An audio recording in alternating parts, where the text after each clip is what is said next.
que tienen relación con nuestros programas de educación continua, pero también un propósito muy relevante y que está, digamos, acorde a la política de vinculación con el medio que tiene nuestra institución y con los valores también de ella, es abrir precisamente el conocimiento que se genera al interior de nuestra universidad hacia otras comunidades externas y públicos externos que les interese formarse o conocer sobre otras temáticas relacionadas con nuestros programas.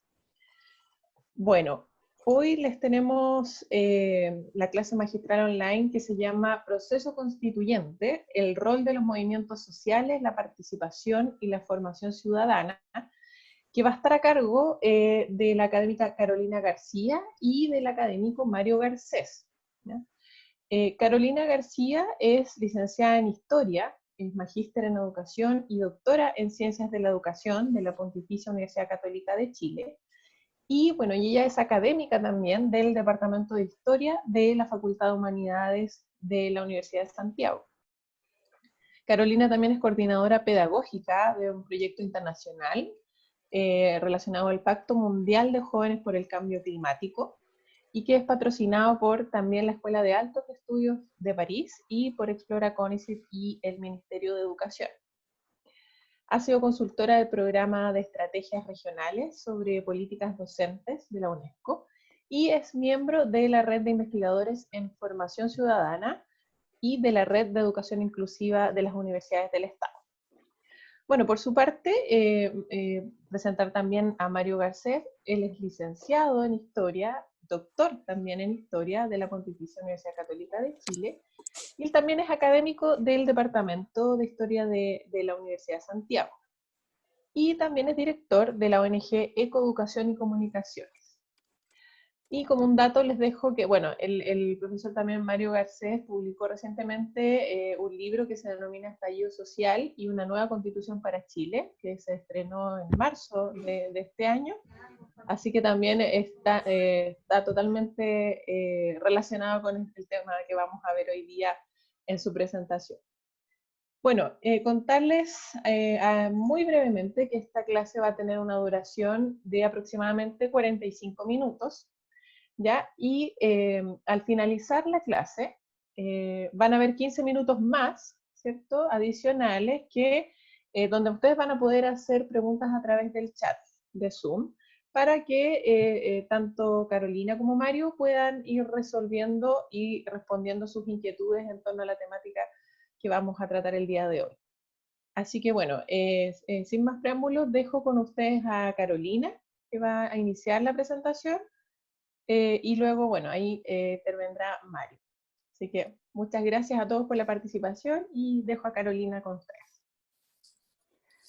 Bueno, primero que todo, saludar a todos y a todas, agradecer su presencia, su asistencia virtual a este espacio que nos brinda el Departamento de Formación Continua de la Universidad de Santiago y que en esta ocasión hemos organizado el equipo de académicos del Departamento de Historia de esta universidad que participa en la gestión del diplomado en formación ciudadana que tiene nuestro departamento. Esta es una actividad en que nos ha correspondido a mí y a Mario abordar un tema contingente de interés para todos y para todas, pero detrás de esto hay un trabajo de todo un equipo que es coordinado y dirigido por Lucía Valencia, quien está a cargo de este diplomado. El objetivo de la clase que vamos a desarrollar el día de hoy, más que una clase, es presentar algunas temáticas, algunas inquietudes que están vinculadas al contexto constituyente que estamos viviendo en nuestro país, pero que nos invita a reflexionar sobre un desafío permanente que cada uno de nosotros y nosotras tiene en el aula, ya sea en la formación de profesores y sobre todo en la educación escolar, que veo que muchos y muchas de las presentes desarrollan, que tiene que ver con la formación de ciudadanos críticos, participativos, que contribuyan de manera constructiva en la formación de una sociedad democrática y en el proceso de construcción que vemos a puertas a partir del contexto que estamos viviendo. Por lo tanto, la estructura de la clase que vamos a desarrollar hoy día es primero reflexionar sobre este contexto que tiene la formación ciudadana en nuestro país, qué características tiene esta formación ciudadana y cómo el contexto post-estallido social en medio de la pandemia y en medio de un proceso constituyente se está desarrollando, para posteriormente que Mario nos comente ya propiamente tal cuáles son las características del proceso inédito que estamos viviendo a nivel nacional. ¿Ya? Voy a compartir pantalla solo para presentar, ordenar un poco la presentación de las ideas que vamos a desarrollar. Perdón, no es esto. Ahí sí, este era. Sobre particularmente cómo se relaciona el proceso constituyente con la formación ciudadana. ¿Ya? Un segundo.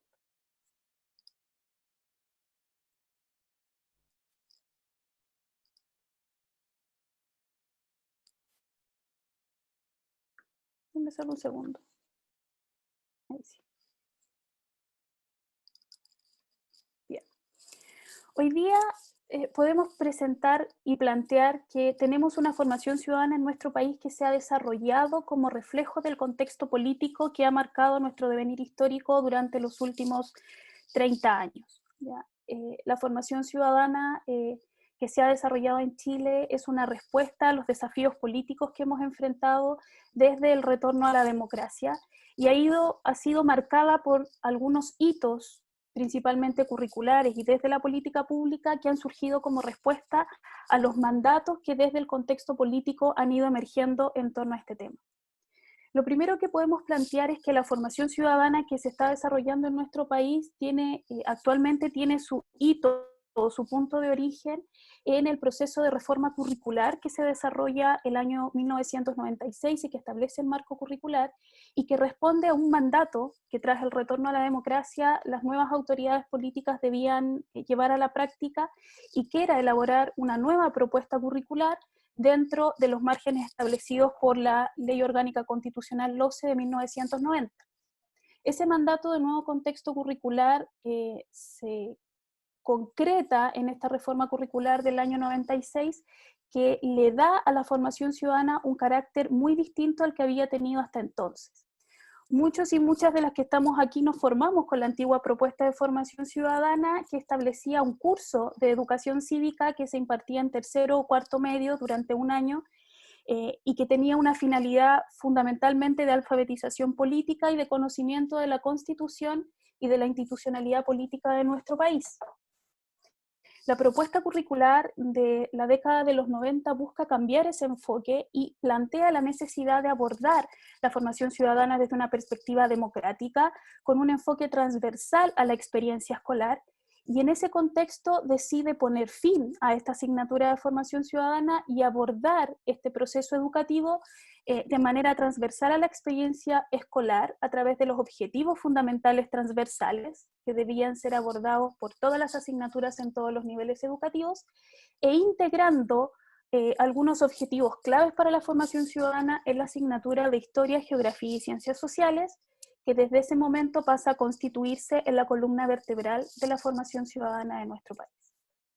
El problema que hubo detrás de esta propuesta es que, por una parte, desconocía la realidad de los centros escolares y de la preparación del profesorado en general para hacerse cargo de esta tarea de incorporar la formación ciudadana a las distintas asignaturas, y además, producto de ese desconocimiento y de esta idea de transversalizar y de que la formación ciudadana estuviera presente en todo, finalmente la formación ciudadana quedó estando reducida a no estar presente en nada.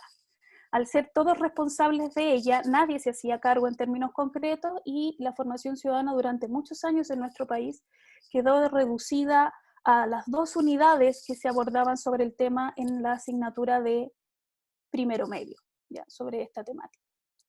Esta situación, sumada a la creciente y sostenida disminución de la participación ciudadana desde fines de la década del 90 y comienzos de la década del 2000, hizo generar una preocupación y levantó las alarmas en los grupos políticos con el objetivo de ver qué es lo que estaba pasando, por qué la ciudadanía ya no participaba en los procesos electorales, y se decidió convocar a la Comisión de Formación Ciudadana, que funcionó durante el año 2004 en el gobierno de Ricardo Lagos, con el objetivo de definir de qué manera se podía potenciar la formación ciudadana en nuestro país. Las directrices de esa comisión fue fortalecer su presencia en las propuestas curriculares, pasarlos a cuarto medio, ya no verlos en primero medio, y aumentar su presencia curricular. Situación que se concreta en el ajuste curricular del año 2009. Y además, junto con eso, dentro siempre de la asignatura de Historia, Geografía y Ciencias Sociales, se define lo que algunos alcanzamos a trabajar en el aula, que se conocía como el eje de democracia y desarrollo, que indicaba y establecía de manera clara y concreta por primera vez cuáles debían ser los objetivos de aprendizaje vinculados de manera concreta a la formación ciudadana. Esta característica de la propuesta educativa se mantuvo con esas características hasta el año 2012 y 2013, donde producto de las demandas que levanta el movimiento estudiantil a contar del año 2006 con la Revolución Pingüina, y que se mantienen durante la segunda mitad de la década del 2000 y se intensifican con el estallido del movimiento estudiantil del año 2011, la formación ciudadana comienza a generar un interés mucho mayor en la clase política, porque se comienza a identificar que de manera paralela a esta disminución sostenida de la participación política electoral surgen nuevas formas de participación política al margen de la institucionalidad. Como respuesta desde las políticas educativas a esta situación, las bases curriculares, una nueva propuesta curricular que se elabora a contar del año 2012 y 2013, visibiliza la formación ciudadana a través del establecimiento del eje de formación ciudadana en la asignatura de Historia, Geografía y Ciencias Sociales, desde primero básico hasta segundo medio. Después de mucho tiempo tenemos de manera concreta y evidente objetivos sobre cómo abordar la formación ciudadana en cada uno de estos niveles. Esta situación se va a ver mucho más visibilizada a contar del año 2015 y la Comisión Engel, que se forma tras los problemas de corrupción que enfrentó nuestra clase política en torno al financiamiento de la política, y que tiene como conclusión que una de las formas de superar la crisis de institucionalidad que estaba viviendo nuestro país era hacer mucho más concreta la formación ciudadana, y para ello sugiere su visibilización tanto en la experiencia escolar como en las propuestas curriculares. A partir de las orientaciones de esta comisión se va a crear el año 2016 la Ley de los Planes de Formación Ciudadana y Derechos Humanos, que hace obligatorio que todas las escuelas cuenten con un plan para visibilizar cómo desarrollar la formación ciudadana de manera transversal, curricular y extracurricularmente, y además se reestablece la asignatura de educación ciudadana obligatoria para todos y todas las estudiantes en tercero y cuarto medio. Este es el escenario de formación ciudadana que se vive en nuestro país a nivel escolar, cuando el año 2019 se produce el estallido social y se da inicio en nuestro país a un nuevo proceso constituyente que nos hace llegar a la conclusión de que comenzábamos el año 2020 con un contexto sociopolítico que claramente promovía y potenciaba la formación ciudadana a nivel escolar. ¿Ya?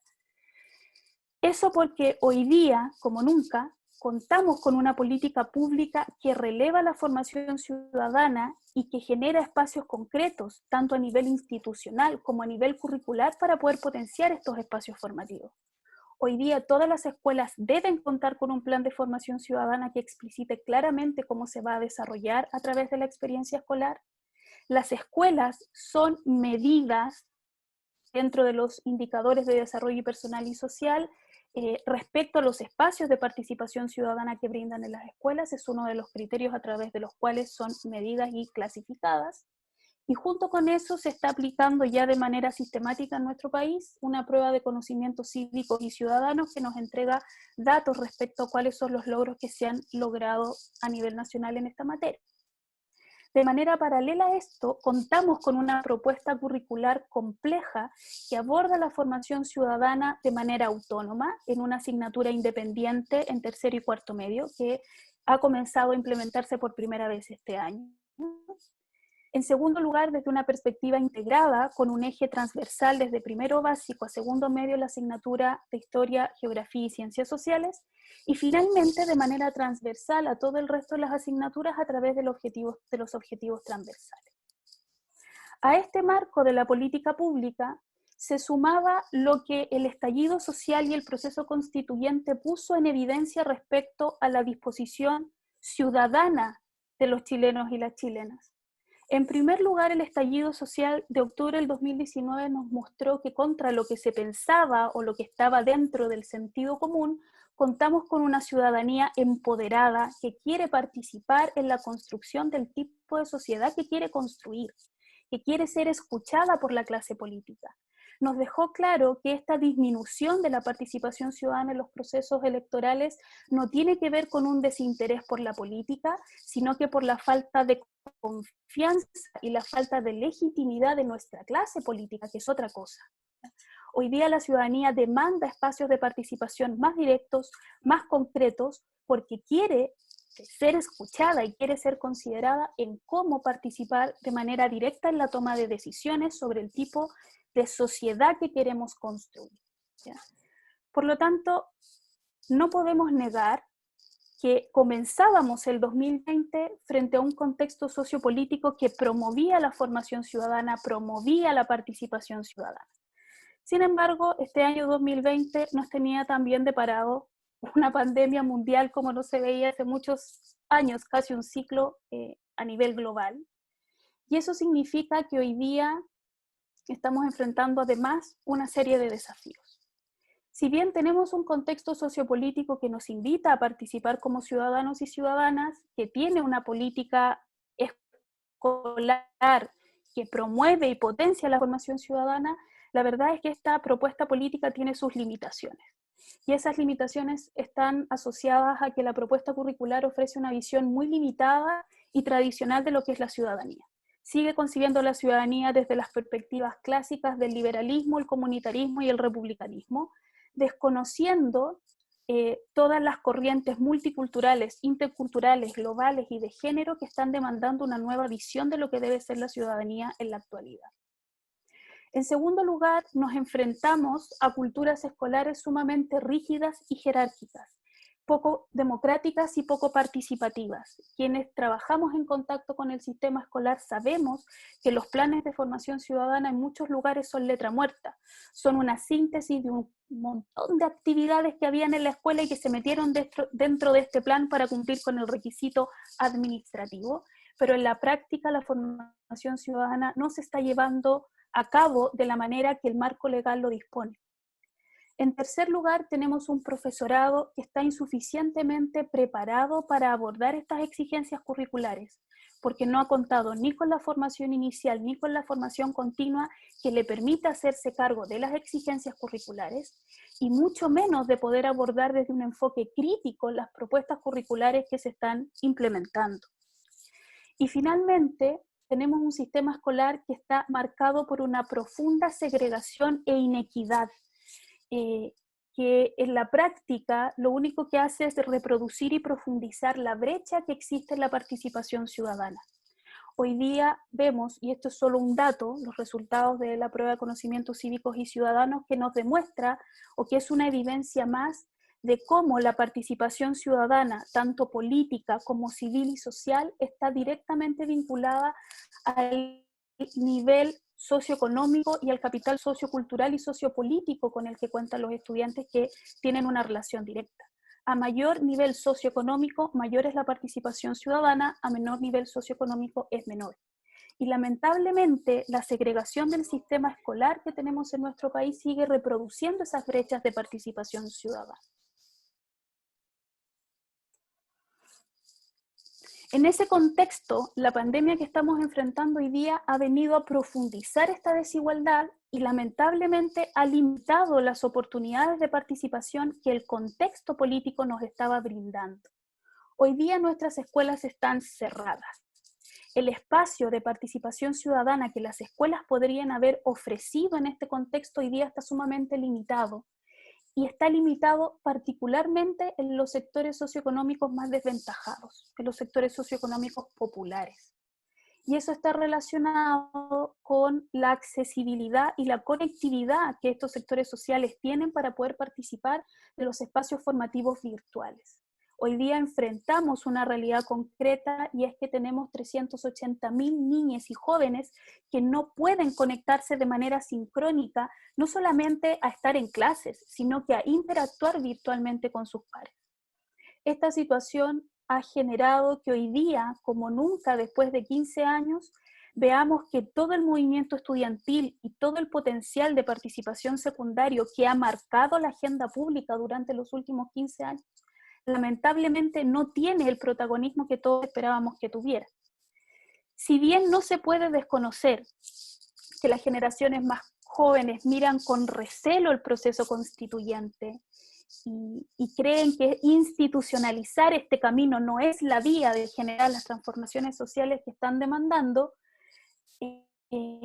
tampoco han podido tener una experiencia más concreta de participación en torno a este proceso constituyente porque el espacio de participación que la escuela brinda hoy día está limitado, ¿ya? Hoy día está restringido.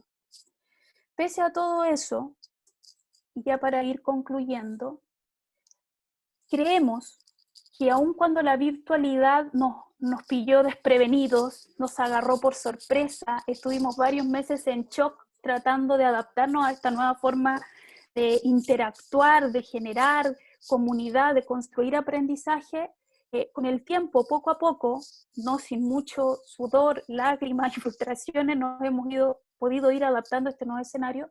Creemos que de todas maneras ofrece un espacio para poder participar en la toma de decisiones, generar debate, construir comunidad y construir propuestas. Por lo tanto, creemos que la virtualización, aun cuando ha limitado nuestro encuentro personal para poder participar de manera ciudadana, nos ha ofrecido otros espacios y hemos podido descubrir otras potencialidades para poder promover no solo la formación ciudadana, sino que una participación activa. En primer lugar, para esto es importante comprender que abordar la ciudadanía implica abordarla desde perspectivas complejas. Comprender que hoy día existen diversas formas de participación donde la virtualidad juega un espacio clave, donde hoy día contamos con una serie de aplicaciones que nos invita a generar espacios de participación concreta, responsable por parte de la ciudadanía, donde podemos expresar nuestras opiniones y generar propuestas colaborativas. Comprender que eso implica una formación ciudadana que es tarea de toda la escuela y no solo de una asignatura. Esto en la virtualidad o en la presencialidad es igual. La formación ciudadana no depende del profesor y de la profesora de historia, depende de la experiencia escolar y por lo tanto los espacios de participación que podamos generar en la virtualidad también pueden potenciar esta tarea. Implica asumir más que nunca un enfoque socioconstructivista del aprendizaje. Lo que los profesores y profesoras hemos debido asumir en este espacio es que tenemos que soltar, que nuestros estudiantes han sido capaces de construir aprendizajes de manera colaborativa con sus pares y con nosotros, sin que nosotros y nosotras tengamos el control absoluto de la clase. Hemos tenido que dejarlos trabajar solos, indagar solos, y nos hemos llevado gratas sorpresas de la forma en que nuestros y nuestras estudiantes están construyendo sus aprendizajes y por lo tanto tenemos que abordar este enfoque de construcción colaborativa, situada, contextualizada y a partir del aprendizaje, de los intereses de nuestros y nuestras estudiantes. Y por último, es necesario que prioricemos el currículum, pero no desde el enfoque de contenidos que nos propone el Ministerio de Educación, sino que desde una perspectiva crítica, desde problemas socialmente relevantes. Y en ese contexto, tomar el proceso constituyente, todas las problemáticas que es necesario repensar, reconstruir en nuestro país, para ya no solo pensar en lo que se va a decidir en el plebiscito, sino que en las posibles propuestas de cambio que vienen a futuro es una forma concreta de hacer una priorización curricular desde una perspectiva crítica, donde abordemos los contenidos que es necesario que nuestros estudiantes desarrollen y aprendan, pero siempre pensando en la resolución de un problema relevante que los invite a aprender lo que deben aprender, elaborando propuestas de solución concreta para enfrentar los desafíos que nuestra sociedad nos coloca hoy día. Eso, muchísimas gracias.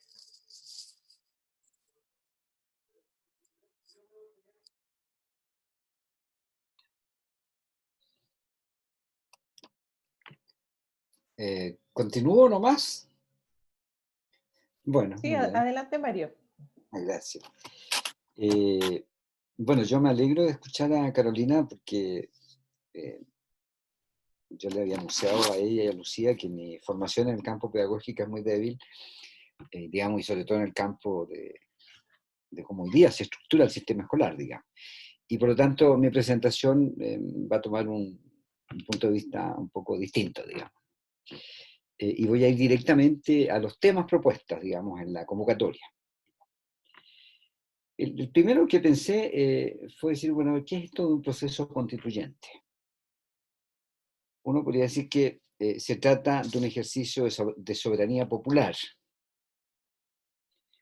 que en términos generales ejercemos sobre todo los chilenos cuando votamos.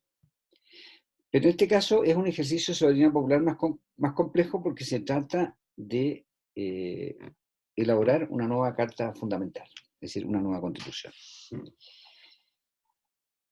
Y la pregunta que inevitablemente nos surge desde la historia es cuándo los chilenos hemos ejercido la soberanía participando en un proceso constituyente.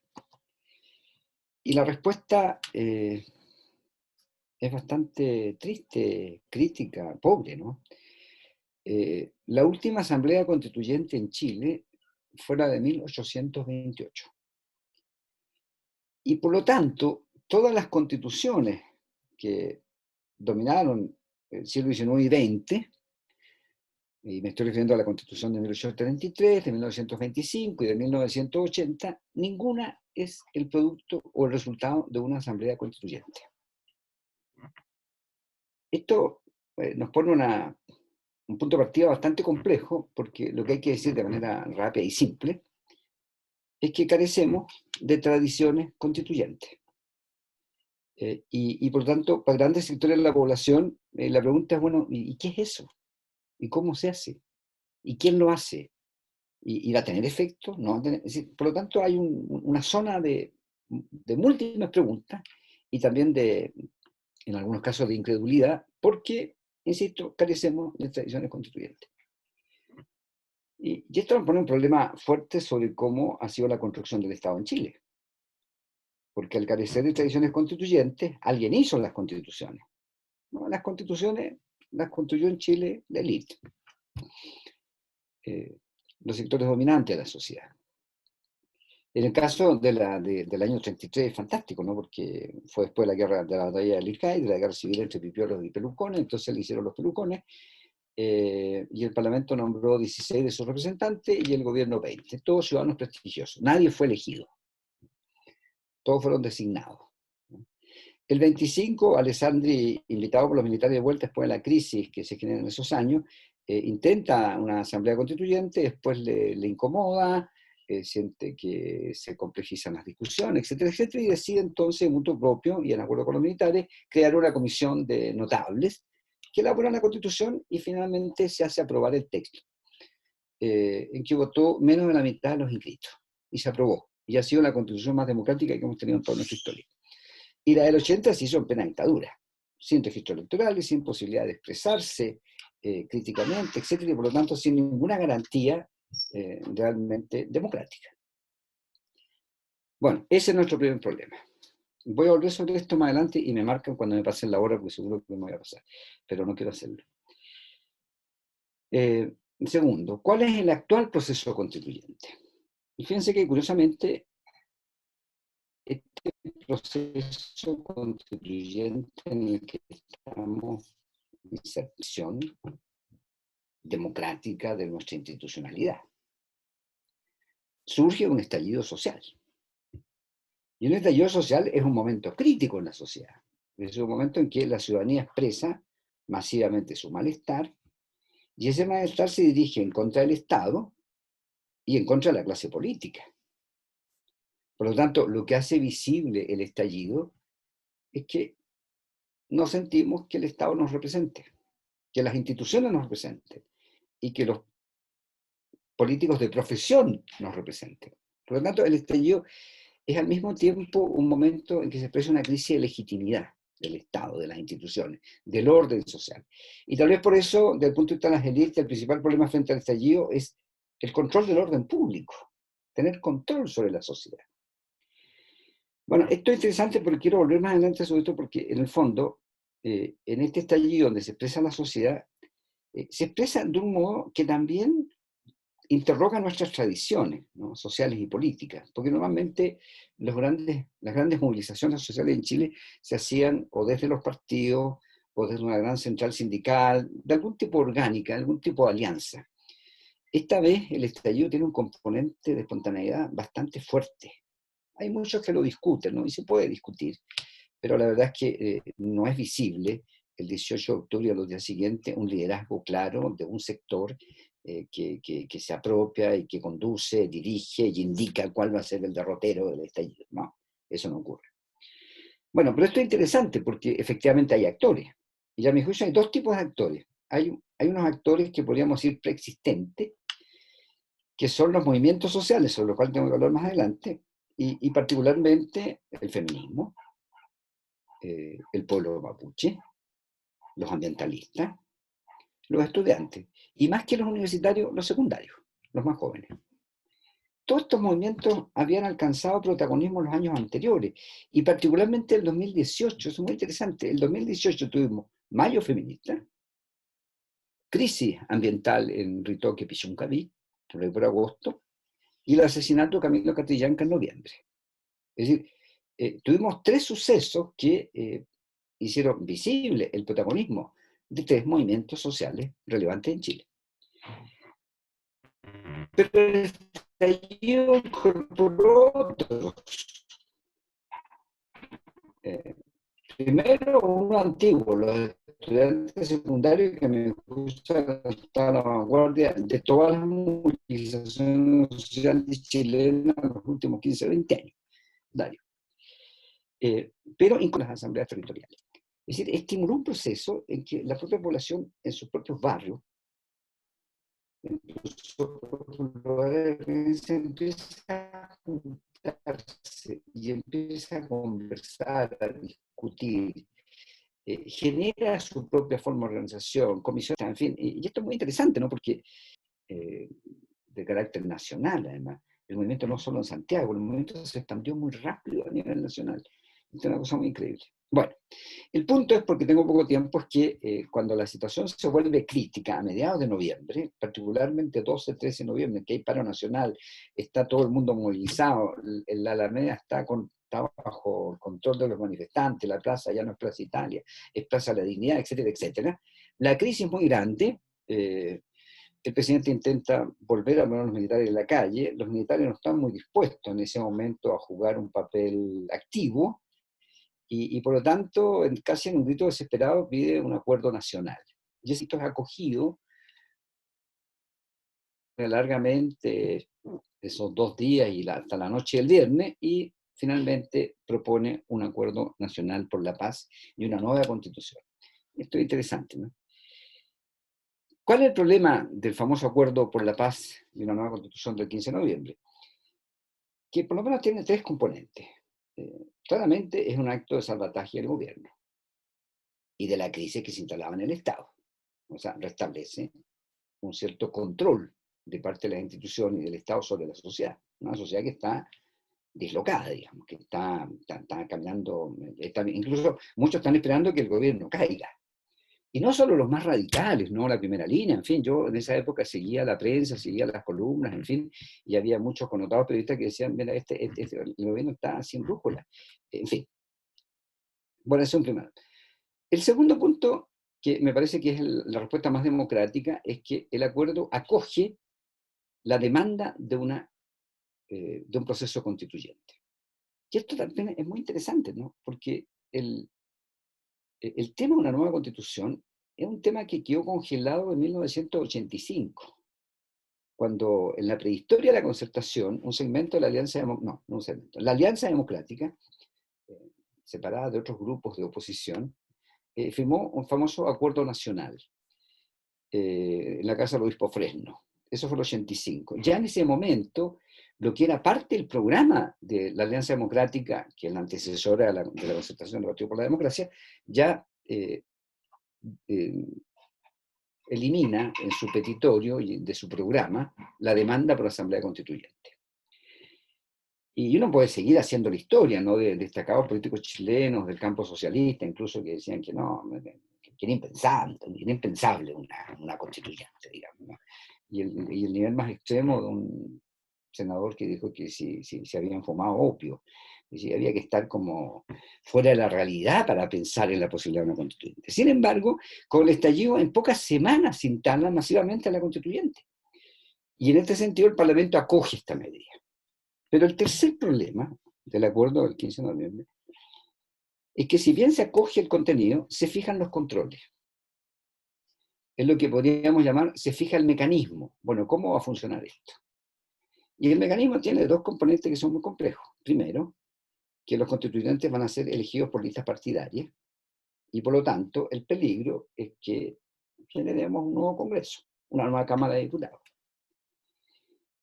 Y segundo, en un atributo a mi juicio antidemocrático, el Congreso también establece que el articulado de esa nueva Constitución y sus partes deberán ser aprobados por el 2/3 de los constituyentes. Y algunos sectores de la derecha más tradicional chilena están discutiendo hoy día si además no habría que someter, una vez que el texto esté terminado, someterlo a una votación de conjunto en la cual debería ser aprobado por un 2/3. Bueno, la sospecha acá, esto tiene dos lecturas, digamos. Bueno, se quiere que sea una constitución de consenso, de mayoría. Lectura positiva, lectura piadosa. La lectura crítica es decir que, mira, la derecha con 1/3 de los votos tiene capacidad de ejercer veto sobre el proceso, ¿no? Y por lo tanto genera por todo tipo de interrogantes. Bueno, yo creo que aquí está el nudo del próximo plebiscito, ¿no? Que genera dudas de confianza, en fin. Pero yo creo, y no lo creo solamente yo, sino que por conversaciones y talleres que hacemos en ECO, la ONG que yo dirijo, es que parece sano distinguir entre el mecanismo y los contenidos. Es decir, está claro que los mecanismos son complejos, son mañosos, podrían llegar a ser tramposos. Sin embargo, el hecho de participar en un plebiscito que dirime el que tengamos una nueva constitución, abre un campo de oportunidades que permite que los movimientos sociales y distintos sectores de la ciudadanía puedan poner y hacer presente a los constituyentes los principales contenidos que se consideren fundamentales para una nueva constitución. Bueno, tercero, ya lo adelanté un poco, pero lo retomo, el papel de los movimientos sociales. El tema de los movimientos sociales es un tema de larga trayectoria en las ciencias sociales, ¿no? Pero que además ha ido evolucionando en el tiempo. Hasta los años 60, 70, decir movimiento social en Chile era decir movimiento obrero y campesino. En dictadura, decir movimientos sociales se amplió, y era también decir movimiento de mujeres, también cristianismo popular, juventud popular, ambientalismo, etc. Emergían otros sujetos colectivos. Pero lo que quiero decir, movimiento social es una forma de acción colectiva, que me parece que es muy importante. Y en el caso chileno, si uno revisa la historia de Chile del siglo XX, los movimientos sociales han estado presentes en todas las coyunturas críticas del país. No hay ninguna coyuntura crítica. En la cuestión social, en la crisis del 20, en la formación del Frente Popular, en la crisis de los 50, en los años 60, en el fin de la dictadura, en toda coyuntura política relevante chilena, los movimientos sociales han jugado algún papel, no están ausentes. Bueno, pero aquí se nos plantea un problema que tiene que ver con la ciudadanía y la participación, que Carolina un poco lo adelantó, ¿no? Las elaboraciones respecto a la ciudadanía europeas y norteamericanas tienden a poner el acento o el énfasis en lo que yo llamaría ciudadanías institucionales, que pueden tener un origen liberal, republicano, etcétera, etcétera. Pero en el fondo, la ciudadanía refiere al Estado de Derecho, al ejercicio del voto, etcétera, etcétera. Pero en América Latina, la ciudadanía históricamente tiene una doble vertiente. Por un lado es efectivamente la consecución de derechos, la participación en las elecciones, el ejercicio de la democracia representativa, etcétera, etcétera. Pero al mismo tiempo, la ciudadanía en América Latina y en Chile tiene un componente popular. Y se expresa justamente en los movimientos sociales. Hay autores que en alguna etapa han definido, sobre todo desde el norte, ¿no?, a los movimientos sociales como aquel tipo de iniciativas que no se puede realizar institucionalmente y por lo tanto la sociedad busca otros modos de realizar la presión y las transformaciones. Pero lo que es claro entonces, yo para decirlo de esta manera, es que la ciudadanía, nosotros podemos decir en el caso nuestro, tiene formas políticas, institucionales, pero al mismo tiempo, que no son las más desarrolladas por lo demás, ¿no?, y tiene potentes formas sociales. Y esto nos pone ante otro problema, ¿no?, que la participación, que otro tema que estaba puesto en el debate, no es puramente institucional en nuestros países. La participación es social, no es solo institucional. Uno no participa solo desde el punto de vista institucional, sino que participa socialmente. Y por lo tanto, podríamos decir, así como la ciudadanía tiene formas institucionales, tiene también formas sociales. La forma social en que se expresa la ciudadanía en nuestros pueblos es básicamente a través de alguna forma de acción comunitaria o acción colectiva, que nosotros llamamos movimientos sociales. Yo diría que en este sentido, lo adelanté un poco antes, históricamente estamos en un momento en que emergen nuevos movimientos sociales que no fueron hegemónicos en el pasado. Ya no estamos viviendo una época en donde los movimientos sociales básicamente son obreros y campesinos. Como dije en otro momento, hoy día son tan relevantes como los trabajadores, son los movimientos feministas. Y el movimiento feminista no es tampoco el viejo movimiento que demanda simplemente igualdad de derechos. No, es un movimiento que interroga el orden social, porque interroga al patriarcado y por lo tanto interroga las formas en que se constituyen las relaciones de poder en la sociedad, ya no solo desde el punto de vista de la clase o de la economía, sino que desde el punto de vista del género. Y aquí se nos abre un campo enorme, porque implica remirar el conjunto de nuestras relaciones sociales.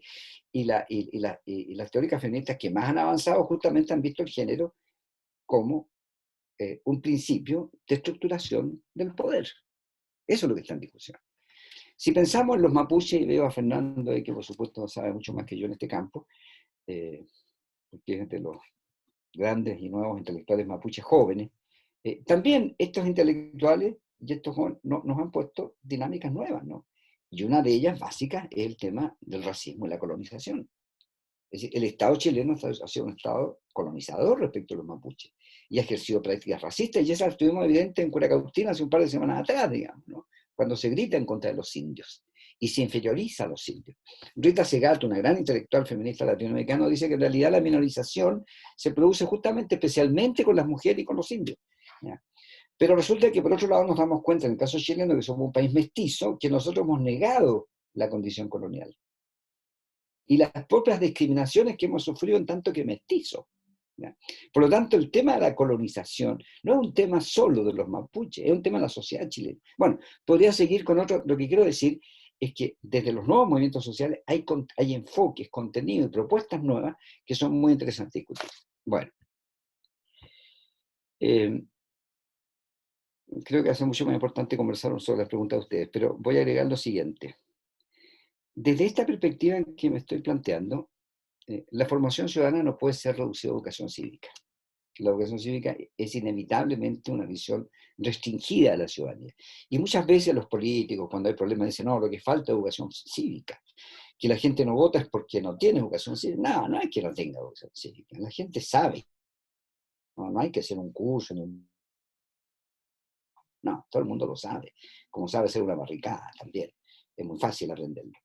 El problema está en otro lugar, digamos, ¿no? El problema está en cómo la construcción del Estado que hemos vivido en Chile es capaz de expresar democráticamente a la sociedad. Y la construcción estatal, a mi juicio, en Chile, es una construcción que se impone sobre la sociedad. Y lo que este estallido es visible es que queremos ser parte de la historia.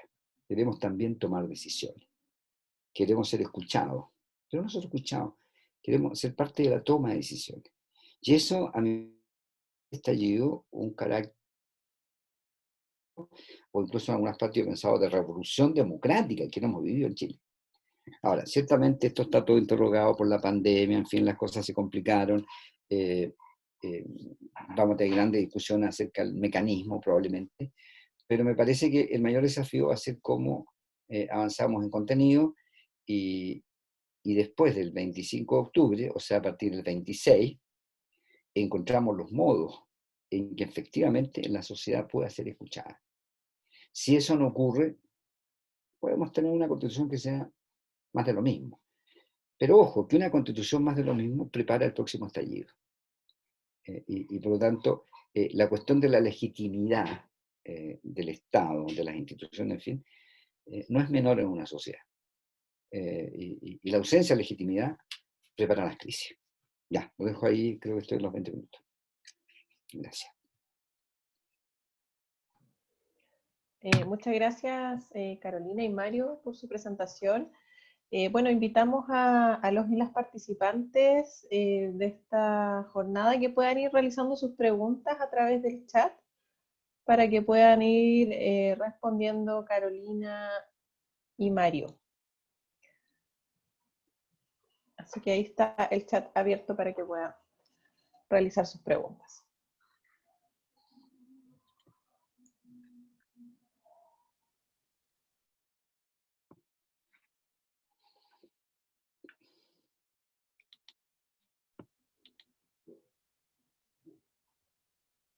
No tenemos todavía preguntas, no sé, ahí apareció una. Bueno, se las leo yo para que puedan ustedes ver quién va a responder. Lucía Valencia nos dice, una vez aprobada la realización de una nueva constitución y de ser aprobada la convención constitucional, ¿qué posibilidad ofrece el movimiento social de ejercer una ciudadanía que dé cuenta de las necesidades de justicia y democracia en Chile? Para ambos.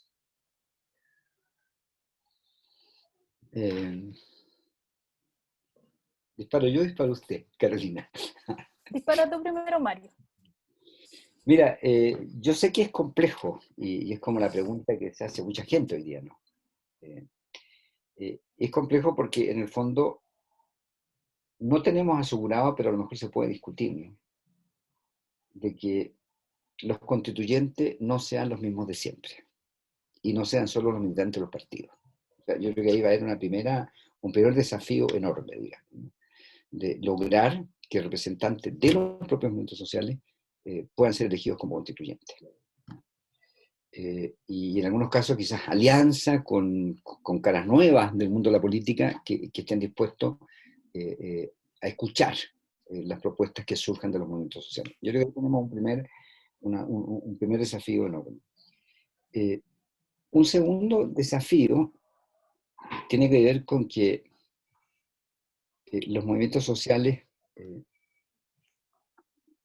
tal vez por separado, y ojalá en conjunto, no sabemos porque las dinámicas de los movimientos también tienen sus particularidades, puedan instalar contenidos fundamentales para la constituyente. Hay algunos que ya están y que son sentido común, ¿no? El tema de las pensiones. Pero desde el feminismo a mí me parece que hay temas que van a ser tanto más importantes, ¿no? Y no solo igualdad de derechos, sino que Estado laico, derecho probablemente al aborto, a los derechos reproductivos, en fin, y me imagino que hay 10 propuestas y probablemente unos movimientos que tienen más avance en este campo. A mí me parece que de parte del movimiento mapuche también está claro, ¿no? El Estado plurinacional, las autonomías, en fin, y necesitamos que esas propuestas se conozcan, se difundan, se discutan y hacernos cargo, digamos, no solo salir con la bandera como lo hicimos el año pasado en medio del estallido, sino que ahora acoger concretamente cuáles van a ser esas demandas. A mí me parece que el campo educativo es más débil, pero yo espero que el Colegio de Profesores pueda ser capaz de instalar también algunas temáticas fundamentales. Yo no termino de entender que la educación en Chile sea definida en los currículos centralmente y sin el protagonismo de profesores, padres, estudiantes, en fin, qué sé yo. La educación tiene que ser un ejercicio de quienes están implicados, concernidos en el proceso educativo. Hay que repensar el sistema de salud, hay que pensar el sistema de los municipios. Nosotros seguimos operando una ley heredada de la dictadura, municipios que son pequeños feudos, digamos, con consejos que son leales al alcalde, y donde el alcalde que no es corrupto puede prolongarse eternamente. Por suerte ahora lo han modificado, pero no tenemos una estructura municipal democrática, donde las organizaciones sociales sean reconocidas y tengan participación. Y hay experiencia en América Latina en esto. Yo creo que también ahí va a ser importante mirar a América Latina, poder conversar con otras experiencias, ver cómo se ha avanzado. El tema de los medios de comunicación, medios monopólicos, que además en los cuales no creemos ni escuchamos. Yo escuchaba la encuesta CEPE a fines de diciembre del año pasado, el nivel de los medios era bajísimo. Tenemos que ejercer derecho a la información, será lo mínimo, ¿no? Etcétera. Entonces, me parece que ahí se va a abrir una línea fuerte. Ahora, la forma que eso tome, no sé, yo creo que probablemente va a depender también de la pandemia, ¿no? Porque en el caso chileno siempre para los movimientos la calle es muy importante, pero si la calle está vedada, va a haber que ver, o si a la calle hay que actuar con mucho cuidado, va a haber que encontrar las otras maneras, digamos. Y yo creo que otro problema adicional de los movimientos sociales es que van a tener que ser capaces de eludir la represión, porque en Chile la represión es un dato permanente, es una forma en que el Estado inhibe y limita la participación ciudadana. Todos los indicadores de estallido del campo de derechos humanos son brutales, brutales. Bueno, yo creo que el movimiento también va a ser más cuidadoso en esta etapa. En fin, Carolina. Gracias, Mario.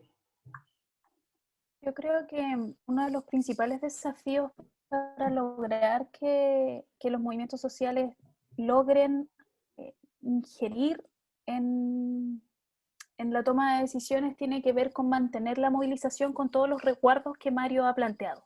Pero efectivamente hay que buscar alternativas para mantener la movilización y seguir ingiriendo, interfiriendo en la agenda pública. En ese sentido, desde el ámbito educativo, yo creo que uno de los desafíos más importantes es, como dijo Mario, sacarnos esta camisa de fuerza de las conceptualizaciones foráneas que hay respecto a la ciudadanía y asumir la ciudadanía desde una perspectiva compleja, asumir que los movimientos sociales son una fuerza política, son un espacio de participación política concreta y no solo una forma de participación civil o social, sino que son formas de participación política. Otra de las camisas de fuerza que implica soltarse desde el espacio escolar es asumir que nuestros y nuestras estudiantes son ciudadanos y ciudadanas. No son ciudadanos en potencia, no son futuros y futuras ciudadanos y ciudadanas, sino que son ciudadanos hoy. Y eso no solamente corre para los estudiantes secundarios, también corre para los estudiantes primarios, para los estudiantes de la educación inicial. Si uno lo mira incluso en términos legales, los únicos derechos a los que los menores de 18 años no tienen acceso son los derechos al sufragio y a ser elegidos en cargos de representación popular. Todo el resto de los derechos ciudadanos son derechos plenos, de ejercicio pleno, y por lo tanto el derecho a la participación también es uno de ellos. En ese sentido, yo creo que uno de los grandes limitantes que hay en el espacio escolar es asumir que nuestros y nuestras estudiantes no pueden ejercer participación ciudadana, que tienen que prepararse para el futuro. Por ejemplo, esta decisión de trasladar los contenidos de formación ciudadana a tercero y cuarto medio, o que la asignatura de educación ciudadana estén en tercero y cuarto medio, son porque están a puertas de ser ciudadanos y ciudadanas. Eso no es así. Lo que ocurre es que hay que incorporarlo de manera concreta y efectivamente convencernos primero como profesores y profesoras de que ellos pueden y tienen las capacidades de hacer propuestas concretas y no mirar en menos esas propuestas. Yo hace ya 5 años que trabajo con jóvenes de todo Chile, de establecimientos municipales que reflexionan y trabajan colaborativamente en la elaboración de propuestas concretas sobre cómo enfrentar el cambio climático. Tienen unas propuestas increíbles, tienen un impacto en sus comunidades locales que nos podrían sorprender a todos y a todas nosotras pensando en cómo solucionar problemas concretos relacionados a los desafíos del cambio climático en esos espacios. Y muchos de ellos dicen que sienten que no los escuchan y no los toman en cuenta porque son jóvenes y los adultos creen que ellos no saben de lo que están hablando.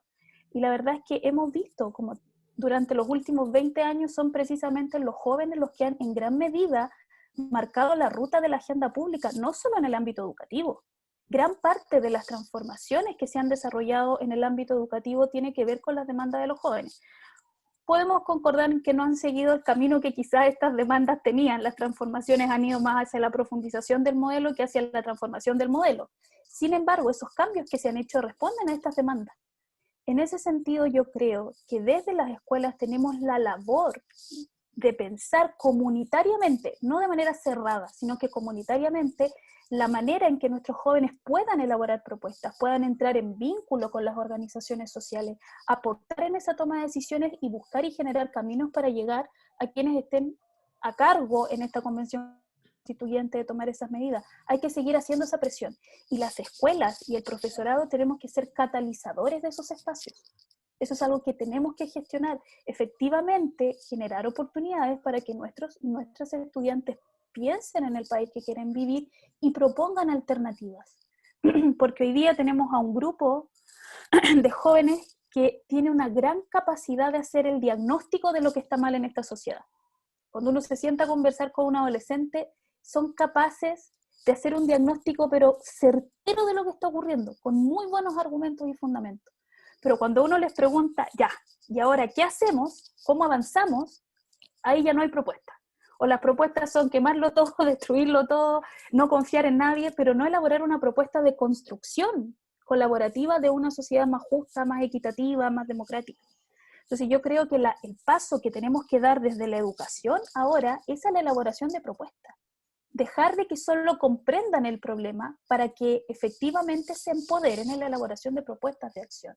Y ese es un gran desafío, que yo no tengo la solución ni la hoja de ruta de cómo hacerlo, pero sí creo que es importante que nos sentemos a pensar como formadores cómo generar esos espacios para la construcción de propuestas. Y creo que este proceso constituyente, este espacio, que yo lo digo abiertamente, espero que sea apruebo y en convención constituyente, y ahí pelearemos, como dice Mario, porque esto no lo hagan los mismos de siempre, genere efectivamente espacios de discusión y de co-construcción de una nueva sociedad donde nuestros estudiantes no se quedan al margen, sino que efectivamente tengan los espacios para poder participar activamente de ellos. Muchas gracias, Carolina.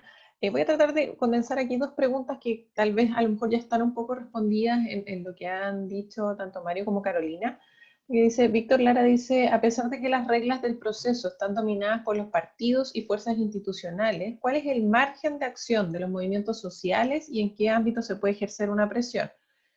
Y José Luis Herrera nos dice, ¿cómo vivir una ciudadanía activa en Chile cuando hoy está reducida solo a la emisión de un voto? ¿Debe ser el Estado quien establezca cómo el pueblo participará en la construcción de políticas públicas? No sé si quisieran complementar, Mario o Carolina. Sí.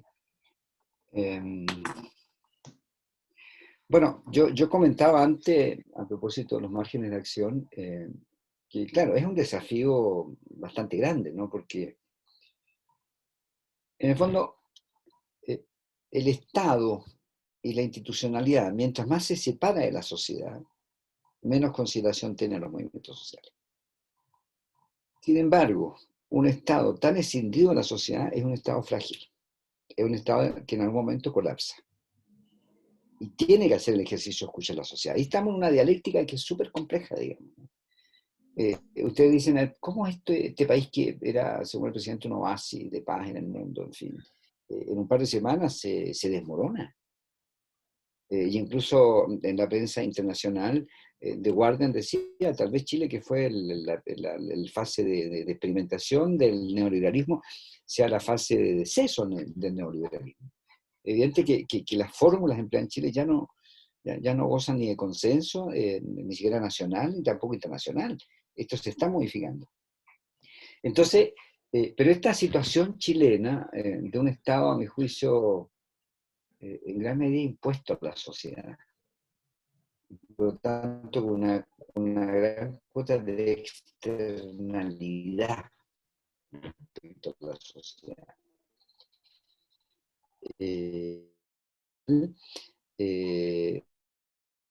Disruptiva, o sea masiva, o tenga que ser muy persistente, etc.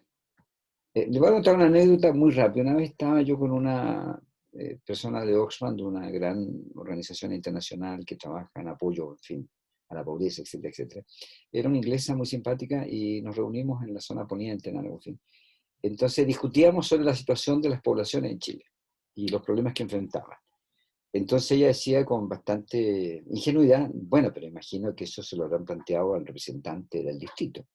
Sí, claro, no sé, lo sabe perfectamente. Bueno, pero lo han comenzado con la sí, no es muy claro. Bueno, pero ¿cómo no han sido escuchados? No, no, es que si tú quieres un problema relevante en Chile,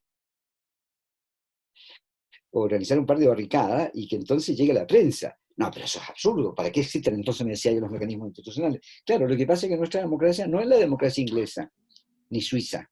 Eh, Nuestras democracias son precarias en este sentido, tienen poca porosidad. Aquí es donde tenemos que producir un cambio cultural relevante. Yo ya como, quizás el mayor es poder instalar las conversaciones sobre Chile en todos los lugares posibles. Y ahí parece que, yo lamento que la escuela efectivamente no puede estar funcionando, pero si hubiera que inventar una pedagogía para la escuela de Chile en esta etapa, yo diría que esa es la pedagogía de la escucha. Una pedagogía en que los profesores escuchan a los estudiantes y los invitan a conversar todos los problemas que los estudiantes han vivido en esta etapa. Y a ponerle nombre a las cosas. En Chile, fíjense, otro rato cultural, ¿no? En Chile estamos llenos de eufemismo. En Chile achicamos las cosas, nos decimos cosas son, y por eso a veces admiramos a los argentinos que son tan confrontacionales, dicen las cosas de una vez, en fin, se enojan y queman una estación ferroviaria, etcétera, etcétera. Y nosotros somos cuidadosos, en fin, etcétera. Pero también nosotros tampoco somos tan mansos, ¿no? Porque en el fondo nosotros esto es como las relaciones de pareja, ¿no? Acumulamos la rabia hasta que estalla y nos separamos. Entonces aquí nosotros acumulamos la rabia hasta que estalla y que se quema el metro, el supermercado, en fin, y es el desastre, digamos, ¿no? Bueno, yo creo que si generamos una cultura más democrática, podríamos encontrar otros mecanismos de procesar nuestras diferencias. Porque otro rasgo, fíjense, cada vez que el desorden se altera, el discurso de las élites es el orden, y el orden se establece ¿cómo? Con policías y militares. Y es más, cuando yo me acuerdo en la crisis del 2012, digamos en 2011, con los estudiantes, que la cosa se volvió un poco más crítica, y empezaba a surgir el temor. Y entonces no vendrá un golpe de Estado. Y hay que discutir de estos temas, porque el informe Rettig de alguna forma lo consagra, ¿no? Claro, ante una crisis muy grave, tuvieron que intervenir las Fuerzas Armadas. ¿Cómo que tuvieron que intervenir? No, decidieron intervenir y fueron apoyadas en su intervención por los grupos más poderosos de este país, digamos. Entonces, no, pongámosle nombre a las cosas, no es que las cosas acontecen, ocurren sin que sepamos cómo. Y lo que emergió de ahí fue un mensaje para los chilenos: si se portan mal, tienen golpe de Estado. No, esto es lo más antidemocrático que puede existir en la Tierra. Incluso más, tenemos que volver a discutir si el golpe de Estado era necesario en Chile. Desde mi punto de vista, no era necesario. Y el golpe de Estado se impone porque se impone una forma de imponer una política por la vía de la fuerza en la sociedad y expropiar lo poco que teníamos de Estado para entregárselo a los privados. Bueno, yo le estoy poniendo a mi manera nombre a las cosas, pero creo que el ejercicio de poner nombre a lo que hemos vivido es muy relevante y tal vez allí se instala y puede empezar a prosperar el cambio cultural. Y en algunos sentidos, el cambio cultural precede al cambio político.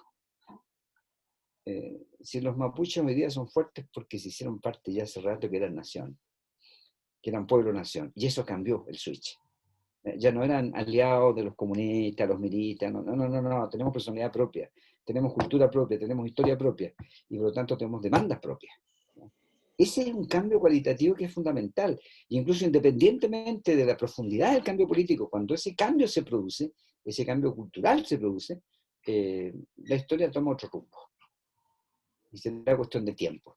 En esto también no es fácil.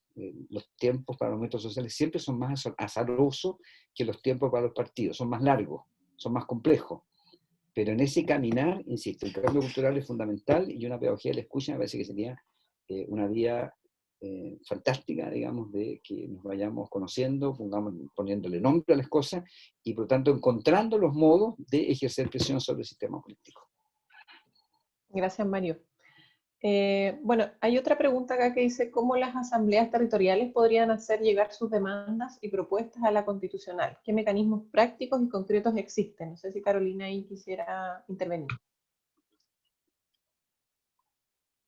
Mira, yo voy a ser honesta, desconozco si existe algún mecanismo práctico. Yo creo que el ir, entregar, presionar, buscar, concretar encuentros con organizaciones sociales que estén participando de manera mucho más activa, que logren colocar representantes en estos espacios de toma de decisión, es la manera. Yo creo que junto con esta pedagogía de la escucha hay que volver a recuperar el diálogo permanente con los otros, escucharnos también en la sociedad y buscar espacios de encuentro.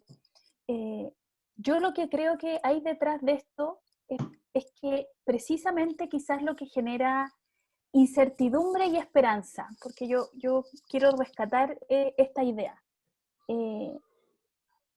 es que hoy día efectivamente la oportunidad que yo veo que existe es que estamos a puertas de construir algo que es diferente. Norbert Lechner, que fue un cientista político que ya falleció hace algunos años, planteó que en nuestro país el retorno a la democracia fue una promesa de amor incumplida. La democracia se transformó en un fin en sí mismo, o sea, hay que recuperar la democracia como sea. Y ese fue el fin, recuperar la democracia. Y una vez que la tuvimos, no estaba claro qué había que hacer con ella, con todos los miedos a los que Mario alude, ¿ya? Con el temor a que si nos portábamos mal podía volver a pasar lo mismo. ¿Ya? Recordemos que Pinochet siguió como comandante en jefe hasta el año 98. A veces parece que esas cosas también se nos olvidan, está ahí, como que eso nos hacemos los locos, pero ahí estaba. Esa posibilidad siempre estuvo. Entonces, una vez que tuvimos la democracia, no supimos qué hacer con ella, y toda esta efervescencia, todo este movimiento social que en los 80 contribuye al regreso a la democracia, que eso tampoco se puede desconocer, no fue un itinerario institucional que se representó y hay todo un movimiento social presionando porque esto ocurra, desaparece una vez que recuperamos la democracia. Los políticos se encierran, se aíslan de la ciudadanía, marginan a la ciudadanía. Este desinterés no es fortuito, responde a una forma de hacer política.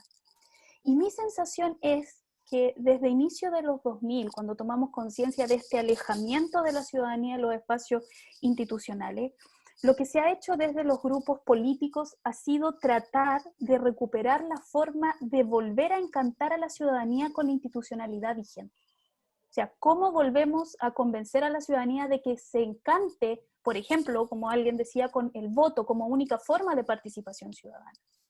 Y en realidad yo creo que a lo que estamos hoy día expuestos o enfrentados es a pensar una nueva forma de construir ciudadanía, de construir la democracia, para la que probablemente ninguno de los que nacimos en dictadura y tomamos conciencia en dictadura tenemos muy claro cómo hacer, porque fuimos parte de esa promesa de recuperar la democracia y de la marca que significó la dictadura en nosotros, frente a generaciones más jóvenes que no tienen ese trauma, que nacieron en democracia, nacieron en esta sociedad, que no tienen miedo, y que se enfrentan sin miedo a este sistema y quieren transformarlo. Y en ese sentido yo creo que nos han ofrecido a darnos cuenta que no hay que buscar cómo volver al carril, sino que hay que construir una nueva forma de democracia. Y cómo hacer eso es algo en lo que todos tenemos que participar, frente a lo cual todos nos tenemos que preguntar cómo hacerlo, porque creo que hoy día la solución a la crisis sistémica que estamos viviendo no es buscar caminos para fortalecer el sistema que había, sino construir una nueva institucionalidad. Y en ese sentido, aun cuando puedo comprender las aprensiones que mucha gente tiene frente a este espacio constituyente, que todavía es desde la institucionalidad, que vemos con resquemor, yo creo que es un espacio de esperanza de construir algo nuevo, frente a lo cual nos tenemos que empoderar, tenemos que tener un rol activo, un rol vigilante, propositivo, frente a lo que ocurre, pero es algo que vamos a tener que construir nuevamente, no sé si desde cero, tampoco creo en la hoja en blanco absoluta, pero sí de una manera distinta a lo que existe hoy día. Y en ese sentido yo creo que hay que adherir un poco a este sin miedo que tienen los jóvenes, y también asumir cuáles son las trancas que como sociedad tenemos. Yo solo quiero aludir a una escena que fue muy impactante del estallido social y que se produjo el 19 de octubre, cuando los militares sitiaban Plaza de la Dignidad y los jóvenes encaraban a los militares con fusil en mano y les daban pechazos. Ustedes vieron esa imagen que se transmitió en vivo y que yo la miraba con angustia y decía, lo va a matar, le va a disparar, lo va a matar, porque eso es lo que los militares hacían en este país cuando eso ocurría. Eso no ocurrió, pero en ese momento. Sí ocurrió con muchas personas que fueron víctimas de la represión política, que perdieron sus vidas o que fueron mutilados.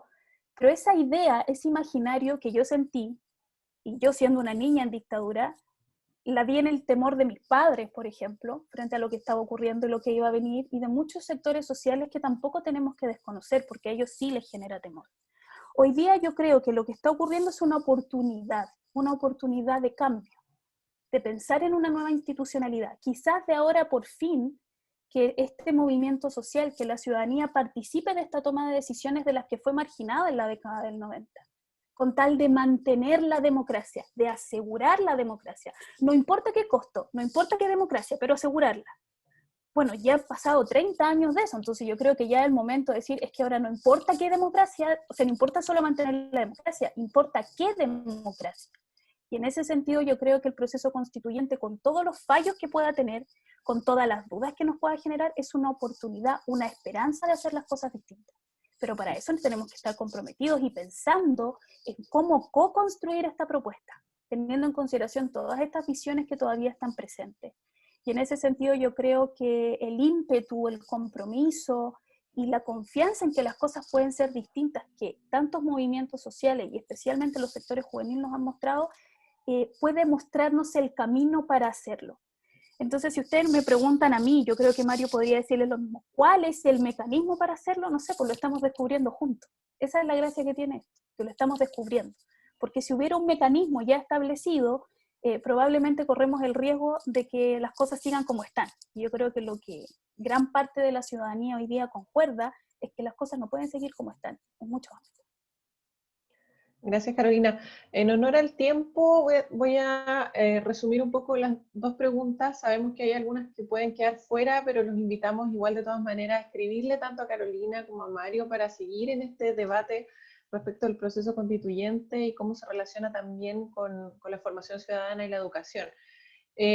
Voy a tomar lo que señala Ángelo respecto de si la vuelta de la educación cívica a la enseñanza media no serviría como pie de orientación a la participación de la vida adulta en este país, y la quiero conectar con la pregunta que señala Fernando Pairicán, que habla de cómo formar entonces esta nueva ciudadanía con inclusión del mundo indígena y movimientos sociales. El ejemplo de Bolivia dice que le parece interesante. Les dejo ahí la palabra para ir cerrando esta jornada. No, yo muy breve, retomando un poco la idea de Carolina en la última fase, quizá la consigna que en América Latina en algún momento circuló es que tenemos que pensar cómo democratizar la democracia, porque no alcanza, así como es. Y ese podría ser un norte, una orientación. Que la educación cívica puede aportar, yo creo que sí, a condición de que la educación cívica se haga cargo de todos los problemas de las civitas, de la ciudad, de los que vivimos en la ciudad, digamos, ¿no? Y que no quede reducida únicamente al campo institucional. Yo tengo el recuerdo en sexto humanidades en el Liceo Puerto Montt por el año 69, en educación cívica, a la última hora, como entre la 1 y un cuarto para las 2, y nos quedamos dormidos, recitando los artículos de la Constitución. Eso no servía de nada, digamos. No, yo creo que hay que pensar que la educación cívica es otra cosa, digamos. La educación cívica tendría que ser algo así como la educación para vivir en sociedad. ¿Cómo vivimos en sociedad? Esa tal vez debería ser la pregunta, y sobre eso trabajar, digamos, como familia, como escuela, como iglesia, como en fin, que sea. Después, respecto a la pregunta de Fernando, a mí me parece que hay un camino largo que hacer en la inclusión, digamos, ¿no? Pero insisto sobre algo que dije antes, ¿no? Hay que trabajar las perspectivas culturales, digamos, ¿no? El feminismo no avanza de una vez, avanza enfrentando grandes desafíos, grandes preguntas, en fin. Los ambientalistas tampoco, y yo creo que la experiencia del pueblo mapuche ha sido también muy expresiva en esto. y algo caló. O sea, yo creo que no es menor que no solo las banderas en el mapuche en la Plaza de Dignidad, sino yo estoy mirando videos después del estallido que mostraban manifestaciones de Arica a Punta Arenas y no había ninguna manifestación ante el pueblo más perdido de Chile que no eran banderas mapuche. O sea, las banderas mapuche estaban en todos los lugares. Entonces, el tema es que hay que ponerle contenido. Hay que ponerle contenido a una perspectiva mapuche. Y yo creo que el tema de la racialización, el tema de las lógicas coloniales, en fin, es una línea fuerte de denuncia que hay que trabajar mucho. Y al mismo tiempo hay que abrir las otras aportaciones que nos hace la cultura. El tema de soberanías territoriales. Este es un tema de las democracias contemporáneas. El territorio no existía como categoría política en la izquierda chilena en los años 60, ni siquiera en los años 80, aunque ya debió haber estado. Hoy el territorio es categoría política, o sea, la política toma forma en el territorio no está al margen de la acción pública y de los intereses de la polis. Y en algunos casos tanto más relevante, en el caso de Mapuche, soberanía territorial, porque es recuperar su territorio y poder sembrar sus propios productos y hacer sus propias cosechas y practicar todos los ritos y necesidades y formas en que ellos han pervivido por siglos y siglos. ¿No? Eso es soberanía. Y soberanía territorial en un barrio de Santiago debería ser que efectivamente las comunidades estén capaces de tener interlocución o control sobre las escuelas, sobre los sistemas de salud, sobre los sistemas de transporte, sobre las prácticas culturales. ¿Por qué tienen que estar al margen? ¿Por qué esto debe ser un atributo de un pequeño grupo de amigos del alcalde o de una fundación? En fin, que esto puede ser tema mayor, digamos. Pero eso supone reconocer las organizaciones y que las organizaciones tengan presencia en el municipio y que a lo mejor tengamos parlamentos municipales. ¿Por qué no tenemos parlamentos municipales? Y que los municipales tengan capacidad no solo de deliberar, sino que además de tomar decisiones y generar políticas públicas en sus territorios.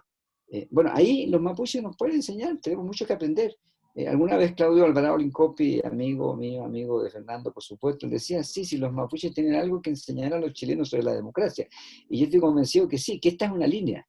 Esta es una línea que hay que aprender, digamos, cómo se funcionan los territorios. Bueno, y respecto a las asambleas territoriales, que era el tema anterior, claro, yo creo que las asambleas van a tener que inventar las formas, los mecanismos de presión propia, de presión sobre los constituyentes, de alianza, a lo mejor con algunos partidos, en fin, no sé, eso está abierto, pero va a ser una tarea, digamos, que va a haber que encarar en corto plazo. Claro que sí. Carolina, no sé si quieres agregar algo para ir terminando. Muy brevemente respecto a la primera pregunta, que tenía que ver con si el restablecimiento de la educación ciudadana es una oportunidad o no. Sí, yo creo que como profesores tenemos que buscar oportunidades en todos los espacios y buscar todas las brechas que esto significa. Por supuesto, la visibilización de la educación ciudadana es importante curricularmente, ha quedado demostrado que es importante para el profesorado que esté, para el mundo escolar, que esté, tener un respaldo de cómo abordarlo de manera concreta, sin duda es un aporte. Más allá de las limitaciones que el currículum tiene, que el enfoque curricular desde el que se aborda la educación ciudadana tiene, creo que en sí mismo tiene también tal grado de indefinición en algunas cosas que se transforma en una brecha. Más allá de esta declaración de un tipo de ciudadanía concreta, la verdad es que cuando uno revisa el currículum hablan de participación en general y que el objetivo es promover la participación ciudadana, y en ese sentido son brechas que el profesorado debe saber aprovechar. Tarea es de quienes estamos a cargo de la formación inicial y continua del profesorado poder contribuir al desarrollo de las competencias docentes que les permite abordar críticamente el currículum y abordar esas brechas, asumir esas brechas para promoverlo desde una perspectiva distinta. La clave, tal como dice Mario, es formar para la participación, no alfabetizar. La alfabetización es un medio, no es el fin para la participación.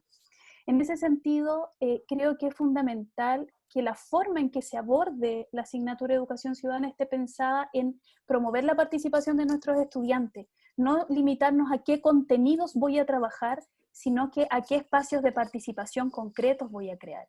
En ese sentido, abordar los desafíos que nuestra sociedad actual tiene, los problemas socialmente relevantes que tenemos que enfrentar, es una forma de abordar las exigencias curriculares promoviendo la participación, comprender y preparar para la acción. Sin embargo, esa tarea no es exclusiva del profesor de historia que va a facilitar el curso de educación ciudadana. Es una tarea de la experiencia escolar.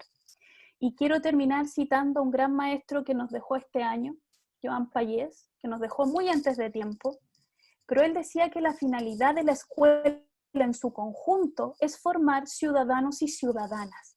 Da lo mismo cómo le va en matemática, da lo mismo si aprobó o no biología. Ese joven, cuando egrese de la enseñanza secundaria, cuando salga de la escuela, va a ser un ciudadano o una ciudadana, independiente si se sacó un 7 en matemática y en lenguaje o reprobó con un 3. Y en ese sentido, la tarea de formar ciudadanía es de todos los actores de la comunidad educativa.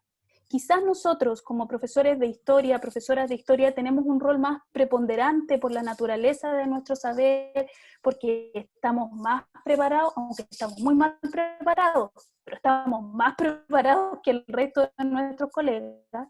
Pero precisamente nuestra labor es generar en nuestros espacios escolares la toma de conciencia de que todo tiene la tarea de formar ciudadanía. Esa es la finalidad de nuestro quehacer. Y desde esa lógica tenemos que reinterpretar las oportunidades que nuestro estrecho currículum nos brinda. ¿Pero qué brinda? Hay brechas, hay espacios que podemos utilizar para desarrollar esta pedagogía de la escucha de la que habla Mario, para posicionarnos de un enfoque socioconstructivista, para solucionar problemas socialmente relevantes que hoy día tenemos y que a todos nos afectan. Y desde ahí hacer la selección de contenidos curriculares. Eso implica un cambio de enfoque. Pensar en el tipo de ciudadano y ciudadana que queremos formar y desde ahí seleccionar qué voy a enseñar. Eso, por supuesto, implica una ruptura con la lógica que ha imperado en nuestra propuesta curricular. Y coincido con Mario en que es necesario que desde nuestro gremio, desde el gremio de los profesores, con todo el respeto que se merece luchar por el reconocimiento digno de nuestra profesión, también pensemos en el tipo de educación al cual queremos contribuir y que hagamos críticas profundas al modelo que ya hace mucho tiempo nos están imponiendo y que nos aleja tanto precisamente de los espacios de democratización que deberíamos construir. Muchas gracias, Carolina. Bueno, agradecer, ya estamos terminando esta jornada, ¿cierto?, de clase magistral abierta. Agradecer a Carolina y Mario su presentación, muy interesante y muy acorde a los tiempos que estamos viviendo, ¿cierto?, como sociedad. Y bueno, a los participantes y las participantes de esta jornada queremos invitarlos a responder una breve encuesta de 3 preguntas que va a aparecer en su pantalla. No les va a tomar más de 1 minuto para que puedan entregarnos información para ir mejorando también. Y si realmente les gustó esta clase, para seguir con esta iniciativa de la Universidad de Santiago de Chile. Bueno, reiterar los agradecimientos a los expositores, a Carolina, Mario, y los dejamos también cordialmente invitados para este sábado. Vamos a realizar en conjunto con la Escuela de Psicología y con la Corporación UTE-USACH una capacitación electoral constituyente a las 11 de la mañana, va a ser a través también de Zoom. Y dado que les ha interesado esta clase, pensamos que esa capacitación también les puede ser de interés, por si también quisieran participar como apoderados de mesa en el proceso del plebiscito que ya se nos viene pronto. Así que bueno, los dejamos cordialmente invitados. Ahí estaba el link en el chat de Zoom. También pueden seguirnos a través de nuestras redes sociales de Educación Continua USACH, para enterarse de las próximas iniciativas de formación abierta. Así que muchas gracias a todas y a todos, y que estén muy bien. Cuídense mucho. Chao, chao. Chao, chao. Chao, gracias.